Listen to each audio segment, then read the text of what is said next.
Very good morning, students. Myself, Vijay Lakshmi, working as Assistant Professor in ISN Engineering College. In the previous session, we have completed the proximate analysis and the ultimate analysis of cool sample in the Unit 4. So today, I'm going to explain you the most important question in the external examination, that is the liquid fuels. So let us see the liquid fuels. We know the liquid fuels are very important in the internal combustion engines as the fuel. Not only in the internal combustion engines, the liquid fuels are especially using in the domestic as well as the industrial purpose. But let us see where we have found the liquid fuels and where we are getting the liquid fuels. The important liquid fuels are petroleum, petroleum products, tar, alcohols. Here petroleum is nothing but the petrol which we are getting in the earth crust. That is the crude oil. And petroleum, petroleum products, tar, alcohol. And where these are found, these are especially found in the under the sea surface. So where we found the liquid fuels are especially found in the under the sea surface. And these liquid fuels are also obtained synthetically from hydrogenation of coal samples. So you know what is the coal, and coal is one of the best example of this solid fuel. Even by the hydrogenation process of coal, we can synthesize the liquid fuels. And liquid fuels are find extensive use in the domestic as well as the industrial fields. So especially these liquid fuels are using in the industrial purpose and as well as the domestic purpose. So where we are using in the domestic purpose, especially kerosene, kerosene is acting as a fuel. And not only kerosene, many liquid fuels, for example, petroleum ether, which is acting as a solvent. And these are using in the domestic purpose. And as well as in the industrial fields also we are using the liquid fuels. But let us see where we are getting the petroleum and what is petroleum. Now we have seen where we got the petroleum. Petroleum we got in the earth crust, especially under the sea surface we are getting the petroleum. Petroleum is nothing but the crude oil. Petroleum or crude oil is a dark greenish brown or black colored viscous oil found deep in Earth's crust. So whatever the oil, whatever the crude oil we are getting in the Earth crust, that is in the dark greenish brown color, or it is black colored viscous oil. Maybe you know what is meant by the viscous oil. The oil thickness is more. Yes, whatever the oil we have found in the Earth crust, which is having more thickness. And the oil is usually floating over a brine solution, and above the oil, natural gas is present.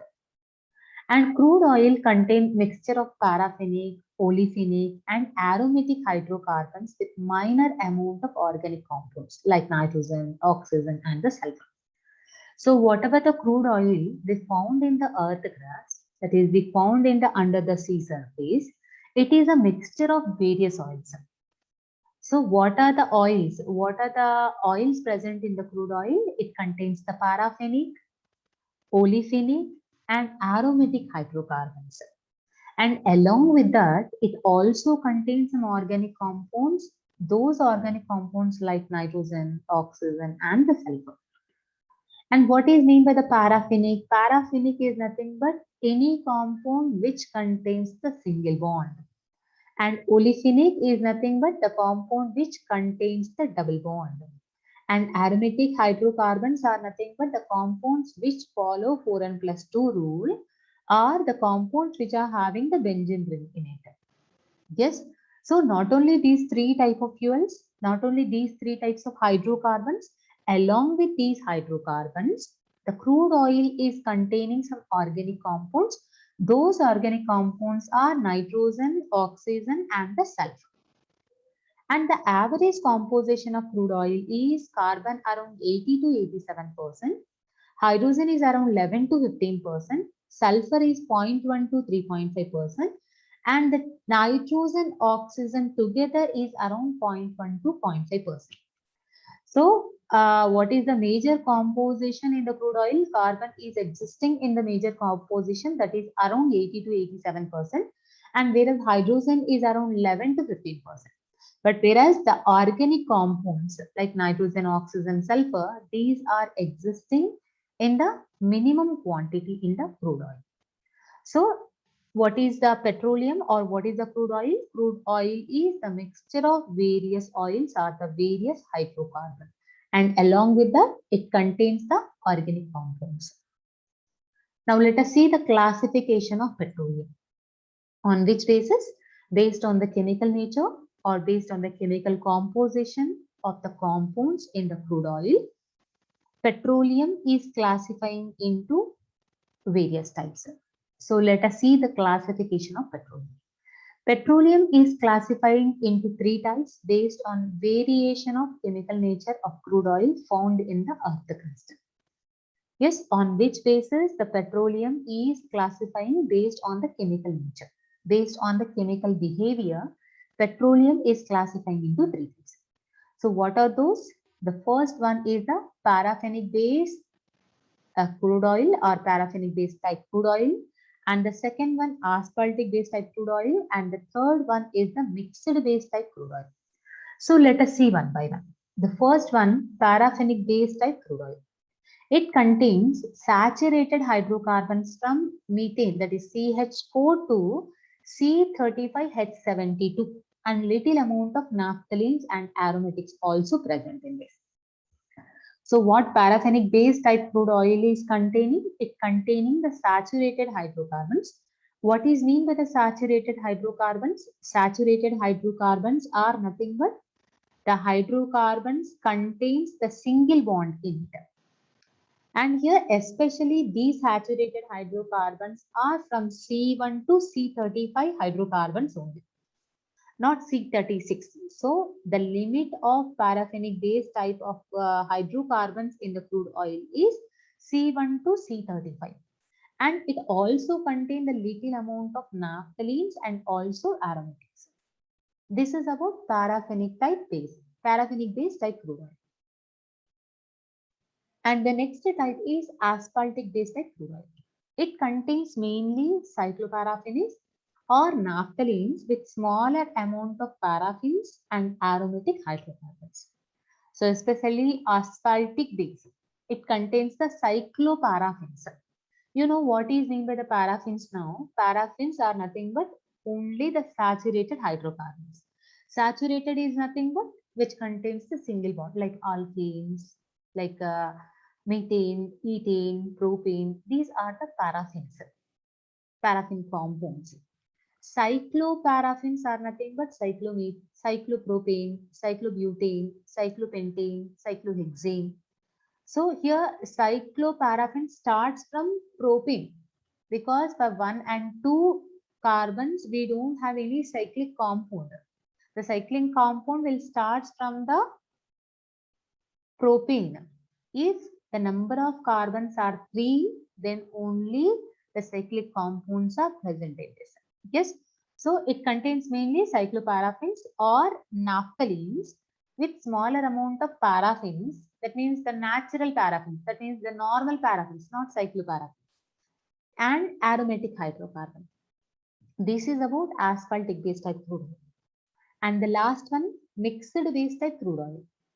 In mixed based type crude oil, it contains the mixture of both. It contains the mixture of both. So what are the what is the mixture present in this? It contains both type. Both type means paraffinic and asphaltic hydrocarbons, and generally in the form of semi-solid waxes. Yes. So this is about mixed base type crude oil. So now let us see the important question. It is very, very important, the long answer question. Mining and refining of petroleum. First, let us see what is meant by the refining process. Afterwards, let us see what is the process involving in this. Let us see the definition of refining process. The crude oil obtained from the earth crust contain water, sulfur, and some unwanted ingredients. Yes.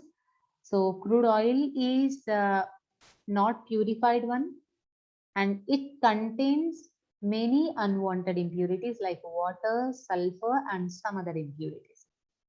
So this crude oil we can't use in the internal combustion engine as a fuel because it contains many impurities. If you remove all the impurities from the crude oil, we can use that oil in the domestic as well as the industrial purpose and also as a fossil fuels. Yes. After removal of water, sulfur and these impurities, the crude oil is separated into various useful fractions by fractional distillation and finally converted into desired specific products having different boiling points. Yes, so what we are doing now? Here, the crude oil is a mixture of water, sulfur and some unwanted impurities. So what we have to do initially? Initially, we have to remove the water, sulfur, and along with that, we have to remove the unwanted impurities. After removing these impurities, we know that the crude oil is the mixture of various oils. Crude oil is the mixture of various fractions. What are the fractions present in the crude oil? Crude oil is contains the diesel, petrol, naphtha, petroleum ether, synthetic petrol. Yes, so here all these present in the crude oil. So our aim is after removing all the unwanted impurities, we have to separate the individual fractions. How we are separating these individual fractions? These individual fractions are separating based on its boiling point. The oil which is having more boiling point is cooling first. That means separating first. And the oil which is having the least boiling point is separating last in the fractional distillation process. So in the fractional distillation process, what we are doing, we are separating the fractions according to the boiling point. So what is refining of petroleum? Refining of petroleum is nothing but removing water, sulfur and the unwanted impurities and separating various fractions by fractional distillation process based on its boiling point. That is called refining of petroleum. The process is called refining of petroleum. And the refining plants which we are using in the refining process are called oil refineries. And the process of refining involves the following steps. So totally it contains the 3 steps. Refining of petroleum is containing the 3 steps. So let us see what are those steps. The first step is separation of water. That means a removal of water. Separation of water or removal of water. This process is also called as the Cottrell's process. Separation of water is also called as the Cottrell's process. The crude oil from the oil well is an extremely stable emulsion of oil and the salt water. Yes, so whatever the crude oil we are getting from the earth crust is one of the emulsion. This emulsion is nothing but the mixture of two liquids. One is oil and another one is the salt water. Our aim is we have to remove the salt water from the crude oil. So the crude oil is allowed to flow between two highly charged electrodes. What we are doing? We are placing the two highly charged electrode in the container which having the crude oil. But the container is having not only the crude oil, it also contains the salt water. But when we immerse or when we dip two highly charged electrodes in the crude oil, whatever the salt water droplets present in the crude oil initially, those salt water droplets are accumulate or coalesce and forms a large water droplet. So that large water droplet is separating out from the crude oil. This is separation of water. Yes. So what we are doing in the first step? In the first step, initially we are taking one big container. This is a container. In this, we are taking the crude oil. Let us assume this is a crude oil. But initially, the crude oil is a mixture of oil and the salt water. So these are the water droplets initially present in the crude oil. When we place two highly charged electrodes in the crude oil, whatever the water droplets are present in the crude oil, these water droplets are accumulate, coalesce, and forms a big water droplet. This water droplet is separating by using separating fan. So this is the first step. The first step is the Cottrell's process or removal or separation of water. So now let us see the second step. In the second step, we are removing the harmful impurities. So whatever the harmful impurities present in the crude oil, those are separating or removing in the second step. The presence of sodium chloride and magnesium chloride in the crude oil can corrode the refining equipment. Yes, even the crude oil is containing the minimum amount of sodium chloride and magnesium chloride. These are corroding the equipment. That means whatever the equipment we are using in the refining process, that equipment get rust. So if the equipment get rust, what happens? Maybe the poisonous gases are releasing from the equipment due to corrosion, or the equipment lifetime will be decreasing. So initially we are removing the sodium chloride and the magnesium chloride by desalting process and dehydration method. And after removing the sodium chloride and magnesium chloride, we are removing the sulfur impurities which are very, very harmful or which are very toxic. These are present in the crude oil is removing by the treating oil with copper oxide. So how we are removing the sulfur? It is reacting with the copper oxide. So this copper oxide, the additional copper oxide is reacting with the sulfur to form copper sulfide. This copper sulfide is in the form of precipitate. That means like solid. So this precipitate is removing by the filtration process. In the filter, we can remove all the copper sulfide. So however, we are removing the tea powder from the tea, same like that we are removing the copper sulfide precipitate by the filtration process. So in the filter, we will get the copper sulfide that we are throwing, and then we will get the crude oil which is free from the sulfur impurities and sodium chloride, magnesium chloride, and the water content. So now we got the pure crude oil which is free from all the impurities.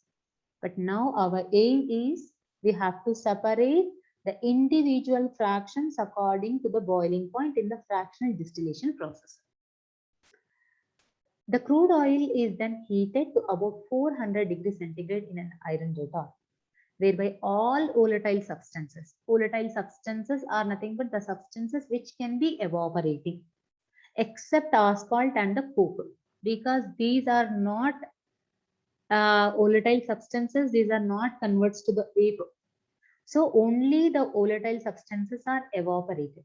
The hot vapors are then passed up a fractional distillation column. If you see this diagram, you can understand this. So what we are doing initially, the crude oil is heated in the iron retort. This is the iron retort or the iron container, or it is also called as a furnace. So in this furnace, the crude oil is heated at 400 degrees centigrade. So what I said now, whatever the volatile matter is there, that means whatever the matter is evaporating here, that is evaporating through the pipes. And whatever is non-volatile matter, that is asphalt and coke, which is settled down in the iron retort only. So these volatile matters are sending to the fractional distillation chamber. This is the fractional distillation chamber. In this fractional distillation chamber, distillation is taking place. That is, condensation is taking place. So what is condensation? The vapors are converts to the liquid here. But how the vapors are converts to the liquid? Based on its boiling point. The oil is having boiling point more is separating first, and the oil which is having least boiling point is separating last. So see here, the first lubricating oil, then diesel, kerosene, naphtha, gasoline, and petroleum ether. So like this, these oils are separating, and this is the outlet which are not condensed. These called the non-condensed gases. So these non-condensed gases are not converted to liquid. These vapors are not converted to liquid. These are still in the vapor state only. Those are called the uncondensed gases, like CNG and LPG. These are the uncondensed gases. So now let us see the explanation for the fractional distillation. The hot vapors are then passed up a fractional distillation column, which is a tall cylindrical tower containing a number of horizontal stainless steel plates, trays at short distances. So see here, these are the number of steel plates. These steel plates are having the chimneys for cooling purpose, and these are having the individual trays and individual outlets for collecting the individual fractions. And each tray is provided with small chimney covered with a loose cap. This we have seen now. So see here, all the chimneys are connecting with a loose cap. And this is the diagram for the fractional distillation. So now, which is having more boiling point, the lubricating oil is having the more boiling point, and whereas the diesel is having less boiling point compared to the lubricating oil, then kerosene, then naphtha, then gasoline, and then petroleum. That means from bottom to top, the boiling point will be reducing. That means decreasing. And one more thing, here the lubricating oil is the higher hydrocarbon and petroleum is the least hydrocarbon. Sorry. And it is the least hydrocarbon and it is a higher hydrocarbon. That we can see in the next slide. But here lubricating oil is a higher hydrocarbon and whereas petroleum ether is the least hydrocarbon. Just remember this point. This point is very, very important in the next topic. And these are the various fractions in the crude oil. And let us see what is the composition, what is the boiling range, and what are the uses of individual fractions. So see here, from top to bottom, we have here. Top, we have uncondensed gases, then petroleum ether, then gasoline, then naphtha, then kerosene oil, then diesel oil, then heavy oil. From here, uncondensed gases, petroleum ether, gasoline, naphtha, kerosene, diesel oil, lubricating oil. It is also called as a heavy oil. So uncondensed gases are having less than 30 degrees centigrade boiling point and composition is C1 to C4. That means it contains methane to butane only. And it is using in the domestic as well as the industrial fuel under the name of LPG. And the next one, petroleum ether. Petroleum ether is having the boiling point range of 30 to 70 degrees centigrade and it contains C5 to C7 hydrocarbons and it is acting as a solvent. And whereas gasoline, it is also called as a synthetic petrol. It is having around 40 to 120 degrees centigrade boiling point and it is having C5 to C9 composition and it is acting as a motor fuel, solvent and also in the dry cleaning purpose. And whereas naphtha is having the boiling point range of 120 to 180 degrees centigrade and naphtha is also called as a solvent spirit and the composition of naphtha is C9 to C10 and it is acting as a solvent and also in the dry cleaning purpose. Kerosene oil is having the boiling point range of 180 to 250 degrees centigrade and its composition is C10 to C16 and it is acting as a fuel for jet engine and also acting as a illuminator. And whereas diesel oil or gas oil, it is having the boiling point range of 250 to 320 degrees centigrade and its composition is C10 to C18 and it is acting as a diesel engine fuel. And finally, heavy oil, it is also lubricating oil and its boiling point range is 320 to 400 degrees centigrade and its composition is C17 to C30 and it is especially used for the production of gasoline by cracking process. So this is about various fractions and their boiling point and their composition and their uses. So this is also very, very important question in the external examination for the short answer question. What are the individual fractions or what are the various fractions and applications in the refining of petroleum. So now let us see the next topic, which is part of the liquid fuels only. So now we have seen in the crude oil, that is in the refining process, that the bottom oil is having high boiling point range and which is higher hydrocarbon. And whereas the top fuel is having the least boiling point range and it is the least hydrocarbon. In the cracking process, we can synthesize gasoline by using the bottom fuels. We can synthesize naphtha by using the bottom fuels. We can synthesize the kerosene, naphtha, gasoline from the bottom fuels.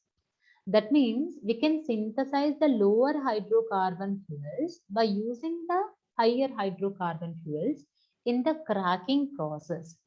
That means cracking is nothing but decomposition. That means breaking of higher hydrocarbons to lower hydrocarbons.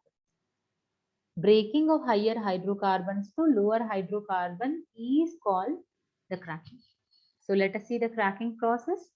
The decomposition of bigger hydrocarbon molecules into simpler and low boiling point hydrocarbons of lower molecular weight is called the cracking. And the gasoline obtained from the fractional distillation of petroleum has the highest demand as a motor fuel, but the yield of this fraction is only 20 to 30%. And also quality as straight line gasoline, which is not good and hence is used only after proper blending. So to overcome these difficulties, the higher boiling point fractions are converted into lower boiling fractions by cracking process. So simply whatever the gasoline we synthesized or we refracted in the refining of petroleum process, in the fractional distillation process, is around 20 to 30% only from the refining of petroleum process. And as a quality wise also, it is not that much good from the refining process. So to overcome these difficulties, we are using the cracking process. And the advantage of cracking process is we are getting the good yield of the product and good quality of the product. Yield is nothing but the quantity. So in this, we are getting around 20 to 30% only in the refining process. But whereas in the cracking process, we can get around 80 to 95% quantity and the best quality. So we are approaching the cracking process to overcome these difficulties. And cracking, the cracked gasoline gives better engine performance, that is, they are suitable for spark ignition engines of automobiles. So in cracking process, higher saturated hydrocarbon molecules are converted into simpler molecules such as paraffinic and olefinic hydrocarbons. So that means simply cracking is nothing but higher hydrocarbons are converts to the lower hydrocarbons. And there are two types of crackings are there. One is the thermal cracking and another one is the catalytic cracking. So just let us see what is meant by the thermal cracking and what is catalytic cracking. And remaining we will see in the next class. Thermal cracking. So no need of all this. So simply thermal cracking is nothing but cracking in the presence of heat. Only in the presence of temperature. But whereas the catalytic cracking is nothing but cracking is in the presence of catalyst, which is part of our syllabus, whereas thermal cracking is not part of our syllabus. But just let us see what is thermal cracking and catalytic cracking also. In this process, the heavy oil, so where we have the heavy oil in the fractional distillation, which is at the bottom position. So the heavy oil is subjected to high temperature and pressure when the bigger hydrocarbon molecules break down to give smaller molecules of the paraffins, olefins and hydrogens. So the cracked products are then separated by the fractional distillation process. So initially what we are doing, the bigger hydrocarbons are initially converts to the simpler hydrocarbons, and these are separating by the fractional distillation process, same like refining of petroleum. And this process is carried out in liquid phase at a temperature of 475 to 530 degrees centigrade and under the pressure of 100 kg per centimeter square is called liquid phase thermal cracking, or at a temperature of 600 to 650 degrees centigrade and under a low pressure of 10 to 20 kg per centimeter square. Such process is called vapor phase thermal cracking. That means there are two types of thermal crackings are there. One is the liquid phase thermal cracking and another one is the vapor phase thermal cracking. In the liquid phase thermal cracking, we are maintaining the less temperature, that is around 475 to 530 degrees centigrade. And whereas vapor phase thermal cracking maintaining around 600 to 650 degrees centigrade. But this is not part of our syllabus. That is, thermal cracking is not part of our syllabus. So you no need to write this answer in the external examination. But simply thermal cracking is nothing but cracking is taking place under high temperature and high pressure. That is called the thermal cracking. And whereas catalytic cracking, in this cracking is carried out in presence of catalyst at lower temperature, that is 300 to 450 degrees centigrade, and a pressure of 1 to 5 kg per centimeter square. And the catalyst we are using in the catalytic cracking is aluminum silicate. Especially we are using aluminum silicate or alumina used in cracking gives higher yield and better quality of gasoline. And there are two types of catalyst in use. Those are fixed bed catalytic cracking and the moving bed catalytic cracking. So these are the two types of catalytic crackings. One is fixed bed and another one is the moving bed. But both the methods are almost similar, but the second one is part of our syllabus that we will see in the next class. Yes, so thank you so much.